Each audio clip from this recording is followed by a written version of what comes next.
Good evening. Welcome to Evoke Therapy Program's broadcast. Today's Wednesday, October 16th, 2019. So I'm going to take you through our phases of growth. And like all of our broadcasts, I try to pull out of it principles or ideas that are applicable no matter what stage of the process of the journey that you're at. Even though the backdrop of this broadcast will be the stages that we use, the metaphors that we use, to mark change in our clients as they participate with us. I want to draw out from it principles that are important that really we can apply in all of our relationships at home, in all of our contexts. So let's talk about the idea of the use of phases. There's sometimes a discussion in our field about the use of phases, and this idea that you don't want to reduce things down to a simple behavioral component. And I think that's a very wise idea.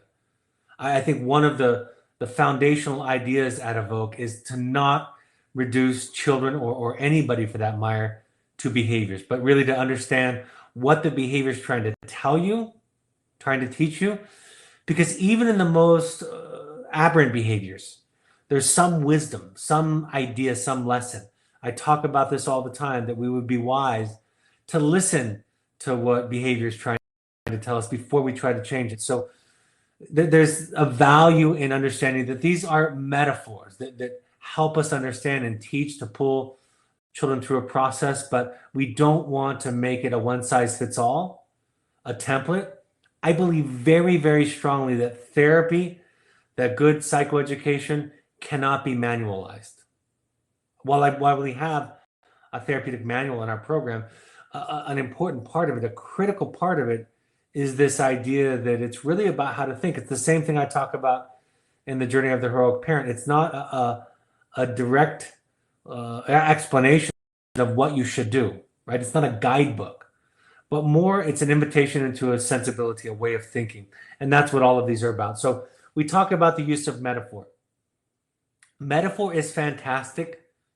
Parables, stories are fantastic because they're richer than an explanation. Right? They have different layers and values to them. And whatever level that you're at, you can access the metaphor. In this way, metaphor helps to bypass resistance. I always use the example that we can talk to a child or an adult for that matter about baseball. And you can use metaphors from baseball about teamwork, right? About preparation. And on that level, very few people are going to disagree with you. So in a sense, somebody's agreeing with the principles that you're trying to teach, no matter how far down they're allowing them to reach, to drill down. So you're getting agreement, you're getting an idea across, even with somebody that's very resistant.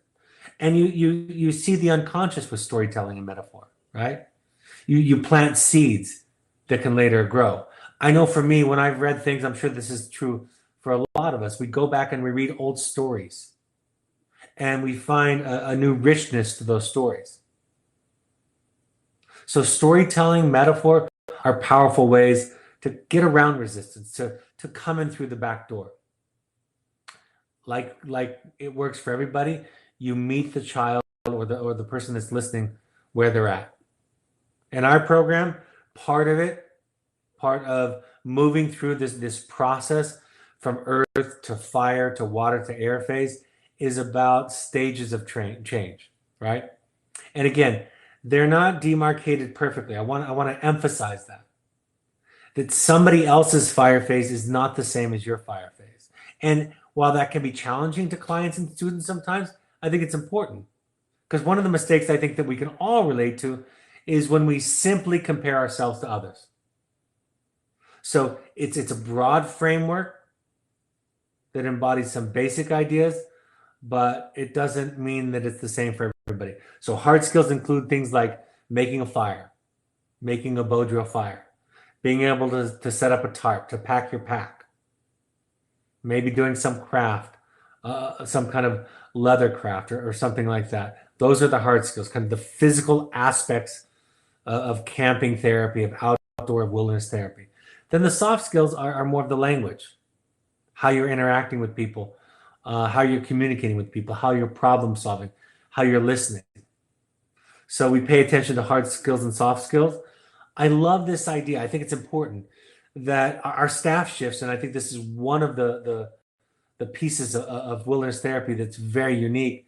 The staff shifts go for 8 days. Some of you know that already. So your child is with a staff member for 8 days. Many of the skills have to be signed off by both staff shifts. And that's important because, as you know, it's easy sometimes to avoid somebody that's difficult, right? Wait for the good cop, if you will, to arrive, the one that you get along with. So you have to learn to kind of connect to and communicate with more than one personality. And I think that's important. And although wilderness therapy has the advantage of having 8-day shifts, we still want some ability for your children to be able to respond to different styles, different people. So they have to get things signed off by both sides. It's a loose idea to measure progress. Again, it's not perfectly standard for everybody. It's individualized, but we also start to see and talk about and assess motivation. I don't like when people talk about anybody and say they're not motivated, because motivation is relative, right? You might not be motivated financially, but you might be motivated spiritually. You might not be motivated to go on a diet, for example, because you're worried about how it looks, but you might be worried about your health. I remember one study when I was in college where they were trying to motivate elementary school, middle school children to bring back books that were lost from the library. So they offered a financial reward, and they got very little return on lost library books. And so when the student council was meeting with the principal was asking about this, and the student said, this is a wealthy school in a wealthy school district, and so returning a book for $1 is not going to matter to these kids. But if you give them a free pass to wear their own gym clothes instead of wear the school issued gym clothes, then you're going to get a lot of return. So they switched the incentive, and they got a lot of their books back. So motivation sometimes is about context, and even negative behavior that sounds self-defeating. That's part of what therapy offers us, right? That something that looks self-defeating, something that looks like a clear lose-lose for the child, still has a payoff. So it's important to start to talk about and think about motivation. We try to define success different for each child. You know, some children make a fantastic amount of progress, but they still don't reach the level that some other children reach in the program. And that's just a lot like life. Like I said, it's guiding principles, but we're not tied to them. So let's go through our 4 phases. We use nature. We lean a little bit on some Native American ideas and thinking of nature as this idea of a higher power, this thing that can guide and teach us to some extent. So during Earth phase, we think about the 2 principles of orientation and compliance, right? We want some basic cooperation just for safety purposes. Are they keeping themselves clean? Are they feeding and hydrating themselves? How are they doing on the hike? An important regulation for us is the group only moves as slow as the slowest participant. So that first phase allows us to kind of look at the new members in isolation, if you will, as separate from the group. During the first few days of the program, they don't join the group right away. They're not involved in the social dynamic right away. They have contact with the staff, they have contact with a peer mentor, but they're not engaging, we're not losing them in the broad group to begin with. After Earth phase, they'll be introduced into the group socially as a whole. So they write their life story. This becomes a benchmark of their level of insight, their accountability for their life. We don't expect the life story to be a perfect draft, but it's a reference point. We contrast that with your hopes and intentions letter later on to see how they match, how accountable, how honest they're being with themselves, with you, with us. You may get some of these assignments, some you may not get. You can talk to your Evoke therapist about some of these assignments as we go along tonight and see if they're the ones that you'd like to see. We have them list some very Simple things like 3 reasons for coming to Evoke and 3 goals associated with that. We ask for and invite journaling all the way through. Sometimes journaling can be drawing. Sometimes it can be oral, but we want them to begin to have a conversation with themselves. That's really what journaling is. It's a conversation with themselves. Very, very rarely do we encourage journaling to be sent home because we want it to be private. We want them to have their own space. This is a context where you don't have a lot of your own space. So much of it is based on the group. So journaling is one place where you have your own space. Basic expectations like low impact camping, right? Are you being respectful of nature and the surrounding? Making sure that you're disposing of food and garbage in the right way, that you're not destroying trees, that you're burning wood and in ways that kind of meet low impact camping standards. Like I said, they're separate but present. They're sitting from 10 yards to 20 to 30 yards away from the group, still under our observation.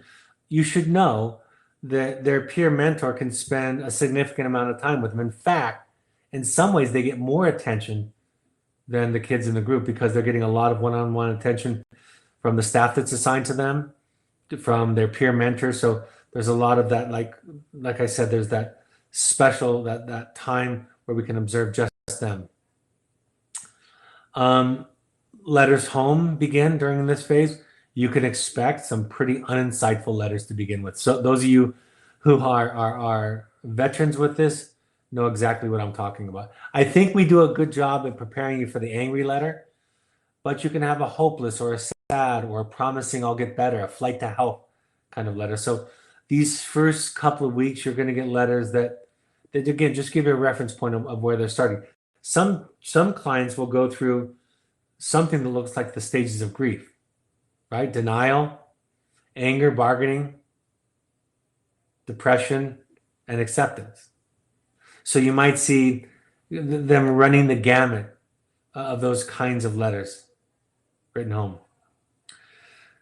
Part of it is we're observing them. Part of it is they're observing us. They're watching the group without interacting, and so they're learning group norms and group expectations. It helps give them a moment of kind of a 30,000-foot perspective, and they don't get triggered right away by the interactions. Simple things like packing their backpack. And lastly, it's part of their curriculum. They asked to join the group. Some of them aren't eager to join the group. Some of them want to stay out of the group for some time. And so with them, we might encourage and even bring them into the group without a request. But for the majority of the clients, we're talking about them advocating for themselves and asking to come into the group. The next phase that they move through, that some students and clients stay in for the duration of their program, is fire phase. This is about accountability and engagement. So some of it is about cooperation, as with any group setting. Following directions, respecting staff, nature, and their peers is a basic expectation. And they get a lot of peer feedback during the process. So there's some baseline that's accepted, that's required for behavior in that way. Replacing attacking language, aggressive language, passive-aggressive language with assertive language is a part of the process. They share their life story, their personal story with the group. So this is part of their introduction into the group as a whole. They start receiving therapy books. Many clients and students have a book throughout the entire program. Some get so lost in reading that we don't give them a book every week. The 2 books that are our standards are, and they're really on 2 ends of the continuum. The Knight in Rusty Armor, and the Man's Search for Meaning. 2 very different reading levels, and both really profound. They learn to make fires during this stage. They are given a fire set, their first fire set by the group. So each member of the group has to gift something from their own fire set. So they're always making and rotating through their fire set. That's the material that it takes to make a fire. They're practicing fire safety, knife safety. They make a fire pouch, a spoon. They have to take care of their gears. They're participating now in group chores. Honesty is a part of it. Communicating, like I said, respectfully, and then hygiene and self-care. In the early phases, we're monitoring them one-on-one, and now as a group, those kinds of observations are made at the group level. They're encouraged, invited to write their family weekly. If they don't, and some refuse to, that becomes a clinical issue. I want to say this as clearly as I can, and I think it's important, that it's important to understand that we don't want to use leverage too much. Sometimes I will want a student to not change behavior right away. I can really use a lot of leverage and put a lot of pressure on them to do things. But again, I want to spend some time learning and listening to the symptom, to the resistance, and what's it trying to say.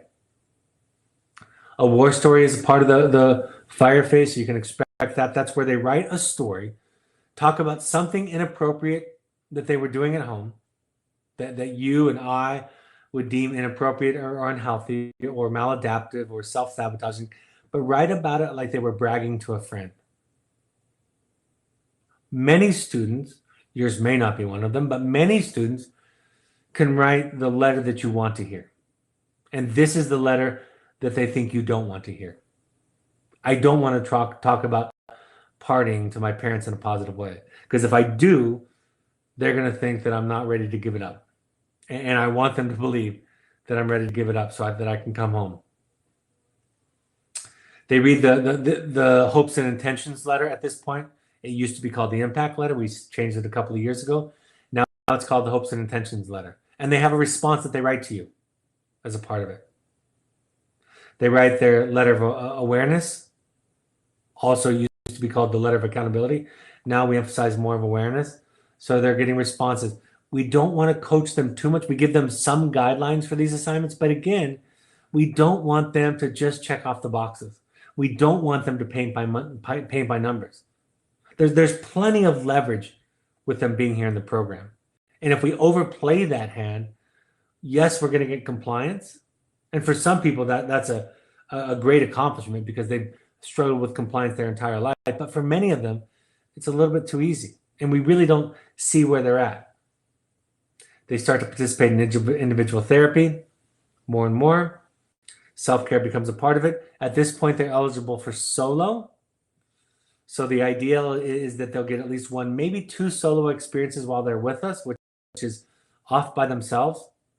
We check on them several times throughout the day, but we trust them enough to be in their own separate site that we set up for them, where they can't talk to a peer or talk to the staff, and spend 2 or 3 days just in mindful reflection.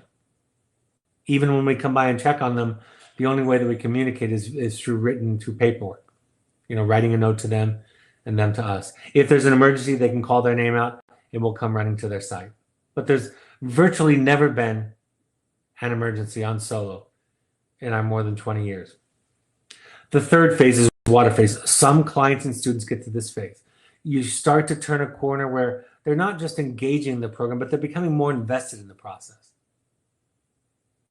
They're becoming invested in the work, in their own. They start to get a taste for the sweetness of the work. They're making crafts more, bowls, flutes, maybe a water gourd, leather crafts, things like that. They are then more likely to be assigned to mentor a student if they haven't yet. Personal hygiene is something that we pay attention to. All those executive functioning skills. And one of the things that we know is that there are so many learning profiles, learning differences, ADHD, executive functioning limitations that we can assess at this point. How are they doing with that? They're eating a balanced diet and focusing on the whole health, right? Mindfulness, meditation, yoga, becoming more invested in that process, receiving more and more feedback as they go along. And at this point, they're working on service. They're investing back in the group. It's not required that they become a leader, but it's a part of the water phase. We see what kind of leadership is in them. And some of them really rise to that occasion. It is our experience that that the children learn more from teaching than they do from being taught. If you have to teach someone how to speak English, for example, you're going to learn more about English than if you're just taught to learn English. For those of you who have taught a second language, you know that that's true. Teaching is the greatest way to learn. Some clients make it to air phase. It's rare. It's not common. We specifically and intentionally designed the program so that a majority of them would not reach the air phase. In some ways, reaching air phase it's an honor for sure, but in some ways it's a great challenge. Because at this point, they can be under the illusion that they're done, that they've arrived. And so the program was designed that a majority wouldn't reach this last phase to emphasize or underscore that it's a lifelong process. Evoke is just the beginning. It's the invitation to the hero's journey. It's not the end of the hero's journey. During air phase, we talk about freedom, more autonomy, definitely an emphasis in leadership. And we start talking about future plans, relapse prevention, becoming involved in having them be more and more involved. If you're at the air phase level, especially as an adolescent, you're going to have more input to what happens next. For young adults, it's different, because for young adults, because they get to choose where they go next legally, they're going to have more say, more input earlier on in the stage process. They can be asked to lead a group for the day, to teach curriculum lesson. They can learn map and compass. At this point, we're not concerned about them being a run risk. So being able to use a map and compass is a part of this process. Good self-care and advocacy for themselves is an important part of it. Can they speak up and ask for things assertively? Asking for and inviting more and more feedback at this stage. By this point, you're expected to welcome feedback, to see the value in it. They can even lead others in therapy. Sometimes they'll be a part, they can even contribute to somebody else's treatment plan, somebody that they're close to or care about. They can take on that role like you might think of in a 12-step context, a sponsor-like role. We don't call it that, but it has that same flavor.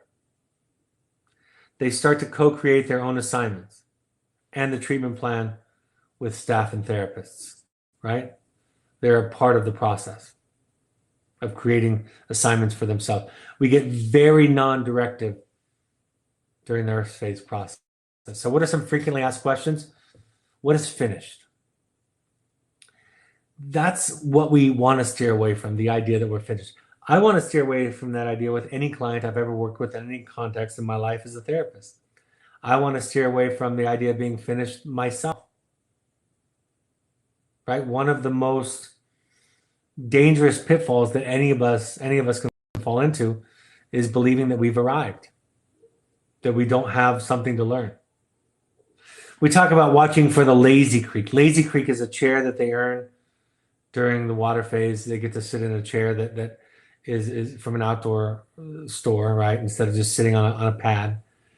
And lazy creek is something that the students coined, where they think they've arrived and they stop jumping up when there's a chore or an opportunity to volunteer. So watch for that coasting toward the end. Always measuring how much is external motivation, how much is internal, how much does that drive come from within versus paying attention to what peers, the praise and acknowledgement of peers or of staff or even of mom and dad. It's not linear, right? It's a symbolic process.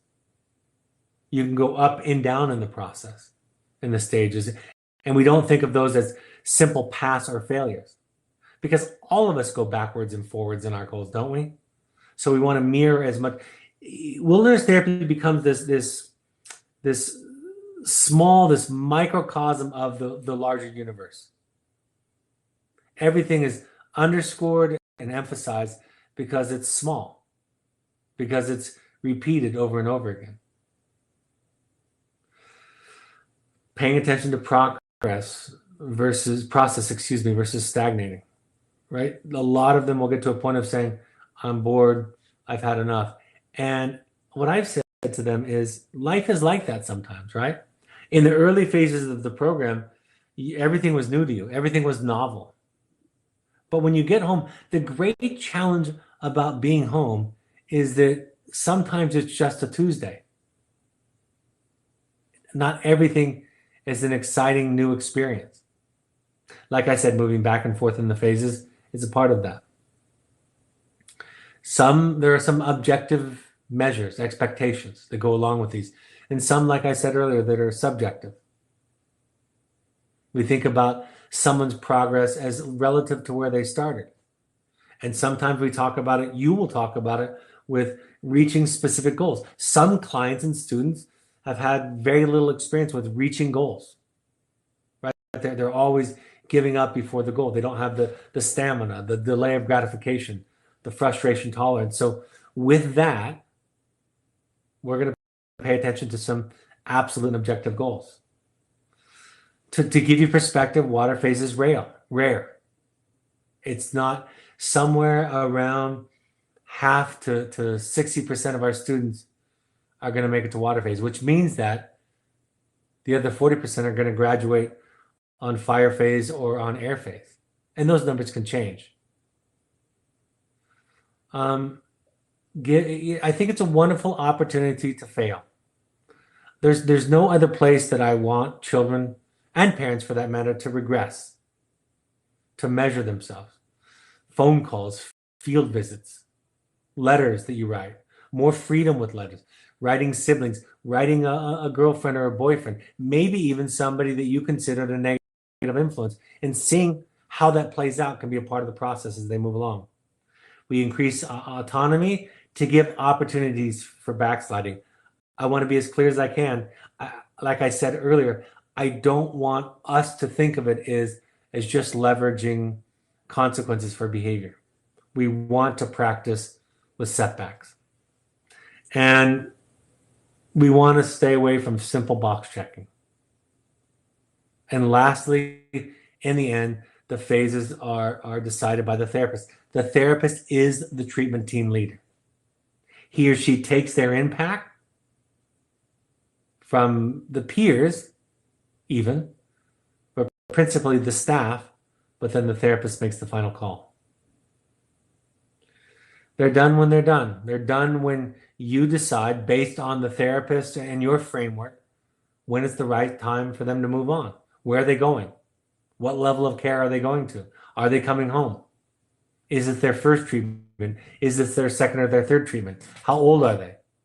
All of those figure into the subjective answer, the subjective idea about when they're ready to leave. How integral is the packet? It's a guidepost. It's not everything. It is a tool. And I think it's very important that we separate out tools from the principles. Letter writing is a tool. Communication and the relationship is the principle that letter writing serves in the work that we do with writing back and forth. So it's important not to separate out the vehicle from the idea. The educational component, we have educational opportunities for young adults. We have an educational curriculum for those who haven't graduated from high school where they can earn 2 credits, and I'll go over those in just a minute. It's not a core piece of our program, but we still want something to do with education and reading and writing. Because for so many, that has been one of the things that has been a trigger for them. Maybe they have a learning difference. We talk about, we have an educational specialist who is helping us make sure that we deal with people with dyslexia or writing difficulties and provide them other vehicles. But just being in a classroom can be triggering. Just having an academic expectation can be triggering. And it's one of the markers that parents use to determine whether or not their child needs wilderness a lot of the time. So why remove the one thing that is the measure, in many cases for young people, of their level of functioning, and then pat yourself on the back when they're doing really well? So we have an educational component, and it is not a core part of the program, but we want it present. When do they get a phone call? That's up to the therapist. We encourage you in your online parent portal to ask the therapist in week 2 or 3 about the phone call so that you can begin to understand the conceptualization that they have around the phone call. Are they looking for a specific objective criteria? Are they looking for something to work on in family therapy? There's no one question and one answer to that. Can others write them? Typically, we start off with parents. Parents, those who have served the role of the parents, and that could also be a grandparent or a guardian. That becomes the basis, and the expansion from there is very individualized. Most of my students got letters from siblings. Some of them were allowed to write peers and extended relatives. A few of them were allowed to write people that I or parents might consider a risk, because we wanted to see what they would do with that autonomy. So it's a continuum, and talk to your therapist about where they're at. Can you see their journal? Like I said, it's the one thing that we encourage them to have private throughout the process. It's something that we don't read. We check it off very cursory at just a glance to make sure that they're writing, if they're capable of writing, but we don't read it. I want to talk about a little bit about their academic curriculum. Just go over this really quickly. So for those of you that are interested, some parents are, in the academic curriculum, before I wrap up with some kind of take-home ideas. Our coursework, Evoke Therapy Programs offers customized curriculum accredited by Advanced Ed, and all teachers are certified by the Utah State Office of Education. What courses are offered? We have created a unique curriculum in which wilderness is the classroom, which provides a hands-on learning environment. Our academics are based on a 90-hour curriculum that includes 4 subjects: English, psychology, biology, and physical education. Students have the opportunity to earn 2 Utah credits, half a credit in each subject. They're accredited by Advanced Ed. What if my child does not finish their work? Can they finish it later? No, all coursework must be completed during the program. Can partial credit be awarded? Yes. A student can earn partial credit in any area except the science courses, if all the required assignments are completed. Who provides the transcript when my child finishes the course? Once our certified teachers have graded the work, the information is put on a transcript and sent to the school that you identify. How long does it take for coursework to be graded? The turnaround time for grading by certified teachers can vary, and it is typically 2 weeks from the date that the student's work has been received by the teacher. And lastly, how long does it take to get a copy of the grades to parents or the school? This too can vary, but typically it's within 3 weeks from the time that the work is received by the teacher. So that gives you just a snapshot of our academics. Now the take home. This is an opportunity to practice progress and also to respond to flare-ups and regression. We want your children to have a range of experiences, successes and failures while they're with us.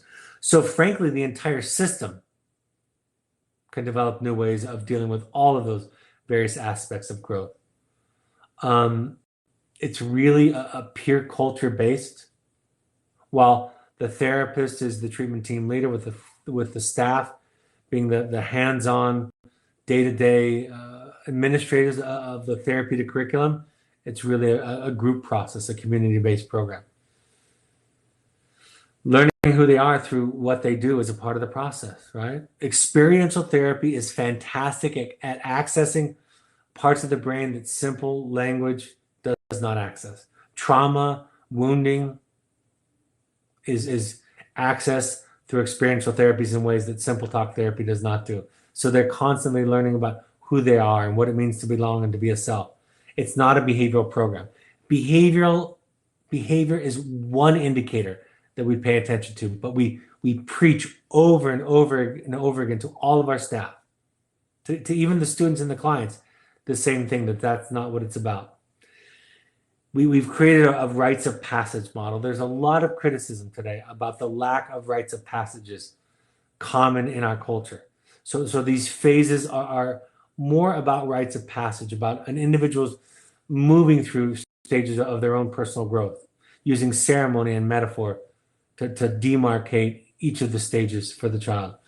A huge emphasis on whole health curriculum, right? Body, mind, and spirit. What I love about wilderness, even if you pulled the traditional therapy that is a really important part of wilderness therapy, that I think is probably one of the most misunderstood things about wilderness therapy, is that it's a sophisticated therapeutic approach. But even if you pulled that out of all that we do, you would still have a lot of elements that help people progress in mental health.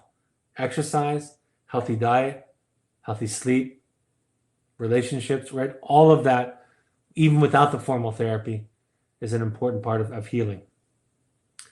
And then the idea that ultimately a core idea, right down to our name, Evoke, the idea is to evoke out of everybody, out of you, out of your child, the truth that's already in there, that's buried beneath shame and guilt and fear and anger, right? To pull it out of everybody, the truth and the wisdom that is hidden behind the symptoms, behind the mental illness or the addiction. And I love this quote from Gill out of her book, Finding Human. She says, but especially with regard to emotional matters, description may not be the most effective road to take. Here, it may be more preferable to evoke the emotion or the experience. And often that time that's through storytelling and letter writing. So that's an overview of the growth phases. So you see the part that it plays and the part that it doesn't play in our process, and also the principles that we can extrapolate and use in our own lives and at home. I'm happy to take any questions if there are any live questions before I go on to upcoming events, and then there's space at the end for any live questions. All right, upcoming parent support groups. I will be in Chicago on October 27th at 4:30 to 6:30 p.m. That's on a Sunday, so hope to see you there. I'll be in New York on November 4th. That's our usual Monday evening time, 7 to 9 p.m. We're going to do a different Southern California location in the South Bay. So that's Manhattan Beach, I believe. I believe that's where it's at. That'll be on December 1st at 3:30 to 6:30. It's our usual potluck followed by a 2-hour support group. Please RSVP or get more information by emailing melanie@evoketherapy.com. Our next 2 intensives are full, but they're, in my opinion, the best investment that you can make in yourself and even in your child in many ways is to attend one of our intensives. I just got done running one in England, and it was as wonderful as they all are. So our standard intensive is our Finding You. That's for any adult individual. Like I said, October, November are full. We are exploring offering a December date. In 2020, we have our dates set. You can go to our webpage, January 8th, February 19th, March 4th are the next 3 after the start of the year. Go to our website or email intensives@evoketherapy.com for more information. Pursuits trips are adventure trips all over the world for families or young adults. Think therapy, light, or sober fun. Reconnecting, you can combine that with some intensive work or some therapy work also. We ask all current parents to attend 6 12-step support groups. Any combination of Al-Anon, CODA, Family Anonymous, or adult children. So you can go to those websites and explore meetings in your area. Any relative city and any relatively large city in the US and around North America and even in Europe is going to have 12-step meetings several times throughout the week. So find one that works for you. Try 6 different ones if you can find the one that works for you. You can also invite your teenager to Alateen. So go to alanon.alateen.org. For Teens Refuge Recovery is a support group that's Buddhist inspired, less focused on a higher power. The National Alliance on Mental Illness, NAMI.org, is a place you can go to get free resources and education in your area. So that's a great resource that a lot of people swear by. You can listen to all these broadcasts on your podcast app by just searching Evoke Therapy Programs on your favorite podcast app. On an iPhone or an iOS device, just use the podcast app. On an Android device, use the SoundCloud app. Or on your computer, go to soundcloud.com. On Twitter and Instagram, you can find Evoke Therapy Programs by using the handle @EvokeTherapy. You can also find the Evoke Summit Lodge by using the @Evoke Summit Lodge handle on Instagram. On Facebook, you can find Evoke by searching Evoke Therapy Programs. You can also find the Alumni Foundation on Facebook by searching Evoke Family Foundation. By the way, we're looking for new board members for the Evoke Foundation. So if you want to be a part of an organization that helps people, it raises money for people that can't afford therapy, Evoke Family Foundation is a great place for you to give back and to give those who can't afford it. The Evoke Therapy blog on our website has new content each week. My book, The Journey of the Heroic Parent, is available on Amazon. You can also find it on Audible. If you go through the Parent Alumni Foundation book page through the Amazon Smiles program, a percentage of the proceeds go to the charity to help people that can't afford therapy. Are there any questions that I haven't addressed that you'd like me to address relative to this or any topic, really? Looks like I've either covered the subject adequately or you have no energy for any questions. So thank you for joining us. Please peruse our vast library of webinars and podcasts. Begin to acquaint yourself with them. Begin to see the kind of thinking that goes into this way of healing for everybody. In my experience, the kind of healing that parents can do in this process does so much for them and so much for their children to help to maintain and even further the gains that have been started in a wilderness therapy program. So thank you for joining us for and on behalf of your children. It makes a big difference in their lives as well as your lives. Take care, and I'll talk to you next week. My next broadcast, I'm really excited about this one. Something new I haven't done ever. I'm going to be talking about inner child work. And that might sound like psychobabble or airy-fairy language, but I really invite you to attend it, to listen into it, because it talks about a very simple idea about thinking about what happened to us as a child, imagining ourselves as young children, and the relationship between being able to listen to the messages of that long-lost child inside of all of us and the relationship that has to parenting our own children, even our own relationships with our spouses. So I'm going to make that connection. That'll be Monday, October 21st at 7 p.m. Mountain Time. So I hope to find you on that also. Have a great week. Take care, folks, and I'll talk to you then. Bye-bye.